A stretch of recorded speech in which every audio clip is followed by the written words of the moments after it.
The parable of the pipeline, Burke Hedges की दोस्तों एक पुस्तक है। उसके बारे में मैं आपको आज बताने जा रहा हूँ। बहुत समय पहले की बात है। पैब्लो और ब्रुनो नाम के दो युवा और महत्वाकांक्षी लड़के जो इटली के एक छोटे से गांव के पास रहते थे। ये अच्छे मित्र की तरह रहते थे और दोनों को सपने देखने का बड़ा शौक था। वे दोनों बात करते थे कि हम दोनों किसी दिन गांव के सबसे अमीर आदमी बन जाएंगे, क्योंकि वे दोनों बहुत मेहनती थे। बस उन्हें किसी अवसर की तलाश थी। एक दिन वह अवसर आ ही गया। गांव वालों ने तय किया कि दो व्यक्ति हमें भाड़े के चाहिए जो पास ही नदी से गांव में पानी ला सके। यह काम पैब्लो और ब्रुनो को सौंप दिया गया था। दोनों ने एक एक बाल्टी हाथ में ली और नदी की तरफ चले गए। पूरे दिन काम करने के बाद उन्होंने गांव के तालाब को भर दिया। गांव के लोगों ने उन्हें प्रति बाल्टी के हिसाब से एक एक पैनी दी। बुनो चिल्लाया और बोला, हमारा सपना सच हो गया है। लेकिन पैब्लो इतना खुश नहीं हुआ। वह नहीं मानता था कि हमारी इतनी बेहतर किस्मत है, क्योंकि उसकी कमर में दर्द था और पानी से भरी बाल्टी उठाने से हाथों में छाले पड़ गए थे। अब उसकी इतनी हिम्मत नहीं थी कि अगले दिन वो काम पर जाए। उसने कसम खाई कि वह नदी से गांव तक पानी पहुंचाने का दूसरा तरीका खोज निकालेगा। दूसरे दिन जब वो दोनों बाल्टी लेकर नदी की ओर जा रहे थे, तो पैब्लो ने ब्रुनो से कहा कि मेरे पास एक योजना है। रोज़ कुछ पैसे के लिए पानी से भरी बाल्टी उठाने के बजाय क्यों नहीं हम नदी से लेकर गांव तक एक पाइपलाइन तैयार कर लें। तो ब्रुनो इस सवाल पर उलझ कर रह गया और उसने इस पर कोई अपना जो बात है नहीं रखी। उसने इसको समझा ही नहीं और चिल्लाया, हमें एक बड़ा काम मिला है पैब्लो। मैं एक दिन में 100 बाल्टी पानी ला सकता हूँ और इस हिसाब से मैं एक पैनी प्रति बाल्टी से पूरे दिन में $1 कमाऊँगा और अमीर हो जाऊँगा। इस सप्ताह के अंत में मैं एक जोड़ी जूते खरीद सकता हूँ। 1 महीने के अंत में मैं एक गाय खरीद सकता हूँ। 6 महीने के बाद मैं एक नई झोंपड़ी बना सकता हूँ। हमारे पास गांव की सबसे अच्छी नौकरी होगी। प्रत्येक सप्ताह के अंत में हमें छुट्टी मिलती है। प्रति वर्ष हमें 2 सप्ताह की वेतन के साथ छुट्टी मिलेगी। हम पूरी ज़िंदगी मज़े से गुजार सकते हैं। पैब्लो, आप अपनी पाइपलाइन वाली बात को यहीं ख़त्म करो दोस्त। पर पैब्लो इतना आसानी से हताश होने वाला नहीं था। उसने अपने बड़े धैर्य के साथ अपनी योजना को सबसे अच्छे मित्र को ही तो बताया था। अब पैब्लो आधे दिन बाल्टी से पानी भरता है और आधे दिन पाइपलाइन तैयार करता है, और सप्ताह के अंत में जो छुट्टी मिलती है उस दिन भी पैब्लो पाइपलाइन तैयार करता था। हालांकि उसे इस समय कम पैसे मिल रहे थे, आधे दिन के ही मिल रहे थे। वो ये भी जानता था कि पाइपलाइन से लाभ प्राप्ति में वर्षों लग सकते हैं, लेकिन पैब्लो को अपने सपने में विश्वास था और वह काम करता चला गया। ब्रुनो और गांव के कुछ लोग उसे पैब्लो द पाइपलाइन मैन के नाम से पुकारते थे, उसका मजाक उड़ाते थे, उस पर हंसते थे। ब्रुनो, जो पैब्लो की तुलना में 2 गुना कमाई कर रहा था, उसने अच्छे कपड़े भी खरीद लिए, 2 मंजिला झोंपड़ी भी बना ली और उस समय के होटल में खाना खाने भी लग गया था। गांव के लोग उसे मिस्टर ब्रुनो कहने लग गए थे और वह मद्रालों में जाकर चुटकुले सुनाता था। लोग बहुत खुश होते थे। वो अपनी छुट्टियां मौज मस्ती में गुजार रहा था। लेकिन दूसरी ओर पैब्लो अपनी पाइपलाइन खोदने में व्यस्त था। पहले कुछ महीने में पैब्लो के प्रयास का कुछ खास परिणाम नहीं दिखा। बेशक उसका काम काफ़ी मेहनत वाला था, लेकिन पैब्लो ये जानता था कि कल के सपने का निर्माण आज के त्याग के बल पर ही किया जा सकता है। एक एक इंच खोदता गया, इंच फुट में बदल गया और फुट बढ़ते चले गए।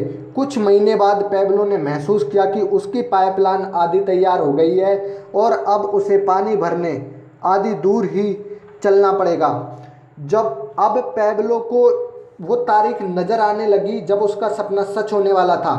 इस दौरान पैब्लो देखता है कि ब्रुनो बूढ़ा दिखने लग गया था। उसके कंधे पहले से ज़्यादा झुक गए थे। वह दर्द के कारण कुबड़ा दिखने लग गया था और लगातार चलने के कारण पैरों में तकलीफ होने लगी थी। अब ब्रुनो ये सोचकर दुखी रहता था कि उसने पूरी ज़िंदगी ये बाल्टी का काम किया है, पानी का लाने का काम किया, क्या यही ज़िंदगी भर करता रहना पड़ेगा? इस कारण ब्रुनो अधिकांश समय दुखी रहता था और अब मंत्रालय में समय गुजारने लगा। और अब लोग उसे देखकर हंसा करते थे और कहते थे, देखो ब्रुनो बकेट मैन आ रहा है। अब ब्रुनो चुटकुले सुनाना छोड़ चुका है, वह केवल एक कोने में खाली बोतल के बीच बैठना पसंद करता है। और अब पैब्लो की ज़िंदगी में वो दिन आ गया जिसका उसको इंतज़ार था, क्योंकि पाइपलाइन पूरी हो चुकी थी। बाल्टी से पानी लाना बंद कर दिया था। अब पैब्लो काम करे या नहीं करे, पानी आता रहेगा। अब पैब्लो खाना खाता रहे या सोता रहे, पानी तो बहता रहेगा।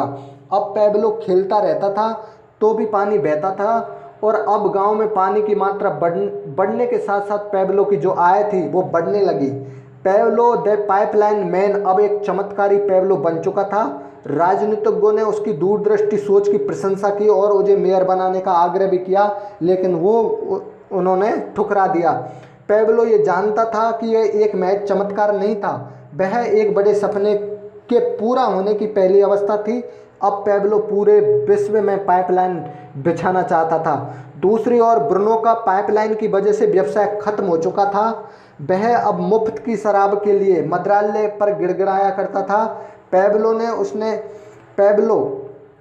ने अपने दोस्त की हालत देखकर उससे मिलना तय किया और वो ब्रुनो से मिलने पहुंच गया। ब्रुनो, मैं तुमसे सहायता मांगने आया हूँ। ब्रुनो का जवाब आता है, मेरा मजाक मत उड़ाओ। पैब्लो ने कहा, मैं यहाँ आंखें सेकने के लिए नहीं आया हूँ, बल्कि मैं तुम्हारे पास एक व्यवसाय लेकर आया हूँ। पैब्लो कहता है कि मुझे इस पाइपलाइन में पूरे 2 साल लगे हैं, लेकिन अब मैं उन औजारों के बारे में जान गया हूँ जो पाइपलाइन बनाने में काम आते हैं। मैं स्वयं अब 1 साल में पाइपलाइन तैयार कर सकता हूँ। मैं चाहता हूँ कि तुम और मैं पूरे विश्व में पाइपलाइन बिछाएं या तैयार करें।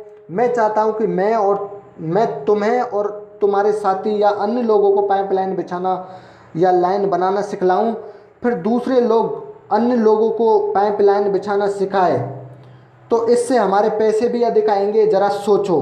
अब ब्रुनो ने उसकी बात मानी और एक बड़ी तस्वीर देखी और मुस्कुराया। अपने दोस्त पैब्लो को सहायता देने का वादा किया और हाथ मिलाकर उसके गले लग गया। सालों गुजर गए, पैब्लो और ब्रुनो को रिटायर्ड हुए, जमाना गुजर गया। उनके पूरी दुनिया में फैले पाइपलाइन व्यवसाय की वजह से उनके जो बैंक थे अभी भी करोड़ों डॉलर उनमें जमा होते थे। कभी भी जब वे गांव से गुजरते हैं और किसी को पानी से भरी बाल्टी उठाते हुए देखते हैं तो बचपन के ये दोनों दोस्त उसे अपनी दास्ताना सुनाते हैं और उसे पाइपलाइन लगाने में अपना सहयोग का वादा करते हैं। कुछ लोग उनकी बात सुनते हैं और इस व्यवसाय की शुरुआत करते हैं, पर बाल्टी लेकर चलने वाले अधिकांश लोग पाइपलाइन वाले आइडिया को अस्वीकार कर देते हैं। पैब्लो तथा ब्रुनो काम नहीं करने के ऐसे बहाने कई बार सुना करते थे। लोग कहते थे, मेरे पास समय नहीं है। लोग कहते थे, मेरे एक दोस्त के दोस्त ने ये व्यवसाय किया था, असफल हुआ। लोग कहते हैं, इसमें उसको फ़ायदा है जो पहले आ गया है। कुछ कहते हैं कि मैं पूरी ज़िंदगी बाल्टी लेकर चलता आया हूँ, मैं वही करूँगा जो अब तक करता आया हूँ। कुछ लोग कहते हैं कि मैं ऐसे लोगों को जानता हूँ जिन्होंने नुकसान उठाया है। इन बातों को लेकर पैब्लो और ब्रुनो को काफ़ी तकलीफ हुई कि कई लोगों के पास दूरदृष्टि का अभाव है, पर दोनों ने इस बात को स्वीकार किया कि वे लोग बकेट कैरिंग वर्ल्ड में रहते हैं तथा कुछ प्रतिशत लोग ही पाइपलाइन का सपना देख पाते हैं, अर्थात कुछ लोग ही नेटवर्क मार्केटिंग करते हैं। तो दोस्तों, ऐसा नहीं है कि पूरे लोग आपके साथ आ जाएंगे, लेकिन कुछ लोग जो आपके साथ आएंगे वो यहाँ से करोड़पति बन के जाएंगे। नमस्कार दोस्तों, मैं Rajesh Meena, motivational speaker and business coach, आपको हर किताब की, हर पुस्तक की नई वीडियो के साथ आता रहूँगा। अब तक आपने चैनल सब्सक्राइब नहीं किया तो चैनल को सब्सक्राइब करें, वीडियो को लाइक करें, कमेंट करें और शेयर करें।